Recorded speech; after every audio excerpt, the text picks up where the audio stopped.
বিশ্বনবী যে সমস্ত খাদ্যগুলো পছন্দ করতেন হাদিসে এসেছে। বিশ্বনবী রুটি খেতেন, খেজুর খেতেন, খেজুর, খেজুর চিনেন?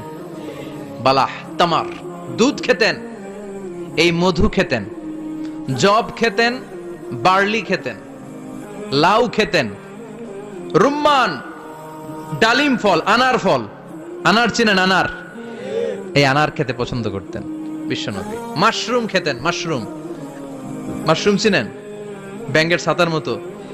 রেস্টুরেন্টে ইদানিং মাশরুমের স্যুপ পাওয়া যায়, এটা খাবেন। যাদের চোখের জ্যোতিতে সমস্যা, দৃষ্টিতে সমস্যা, খাবেন। হাদিসে এসেছে আল কামআতু মিনাল মান ওয়া মাউহা শিফাউন লিল আইন। মাশরুম হলো মান্না সালোয়ার মতো খাবার। মাশরুমের স্যুপ যারা খাবে, চোখের জ্যোতি যাদের কম, তাদের চোখের জ্যোতি বাড়িয়ে দিবে কে?